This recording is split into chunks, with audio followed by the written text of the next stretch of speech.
Pessoal, recentemente, agora nesse mesmo mês de outubro, eu fui surpreendido pela renúncia do bispo Gizegos Kassak, da paróquia Beata Virgem Maria, em face de um escândalo sexual envolvendo uma orgia homossexual.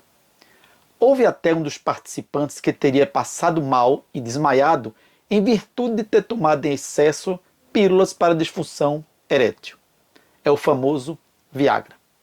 Para piorar, acusa-se o ex-bispo de ter tentado evitar a entrada de paramédicos para ajudar o homem que estava passando mal, a fim de evitar o escândalo.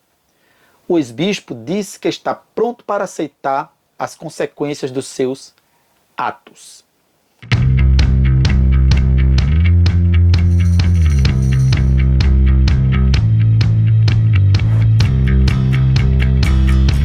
Amigos, é evidente que uma história dessas deixa todos nós católicos muito tristes.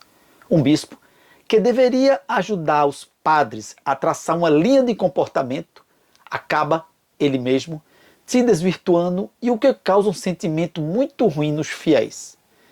Imagino como fica a cabeça dos adolescentes quando eles sabem de uma notícia destas. Sem querer ser o dono da verdade, eu tenho para mim que a questão do celibato ela deve ser analisada. Não que ele deva ser suprimido de imediato, mas certamente deve ser tal questão objeto de uma análise teológica. Eu pergunto, será que o celibato faz parte da doutrina originária cristã?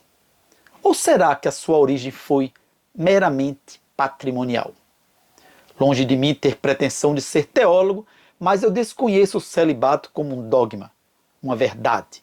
Desconheço o celibato como uma verdade a ser aceita sem maiores discussões. Não, ele não é. Ao que me consta, o Instituto do Celibato começou a ser pensado na igreja a partir do século IV, quando a igreja começou a concentrar riquezas. Ser membro da Igreja Católica passava a ser sinal de status, e toda família rica e nobre desejava ter um dos seus padres.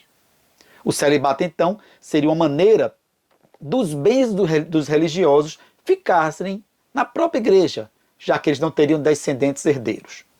No século XI, o Papa Gregório VII declarou formalmente que o celibato era uma tradição apostólica e que os padres que se casassem após a ordenação deveriam ser excomungados. A bem da verdade, e para ser justo, o pensamento de Gregório estava mais voltado para ter-se o celibato como uma forma de que os padres concentrassem toda a sua atenção, concentrassem toda a sua energia na igreja. Mas, pessoal, é evidente que a questão patrimonial fez com que o celibato cada vez mais se entranhasse na estrutura da Igreja Católica.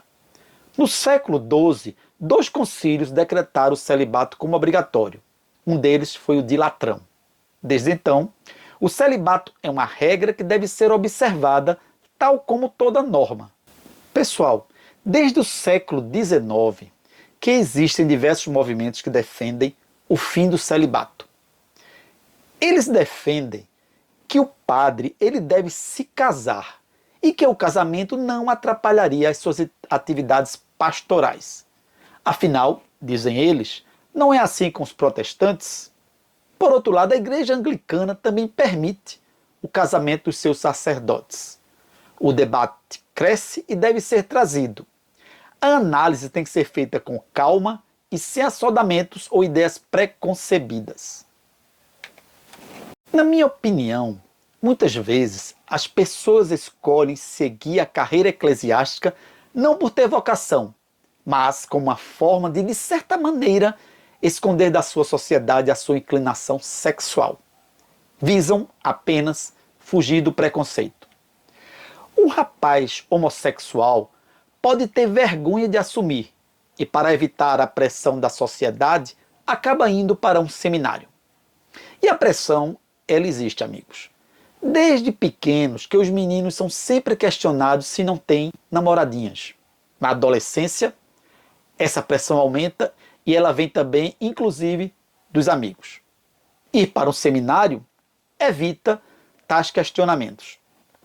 E esses religiosos sem vocação são o pior do que pode acontecer para a Igreja Católica.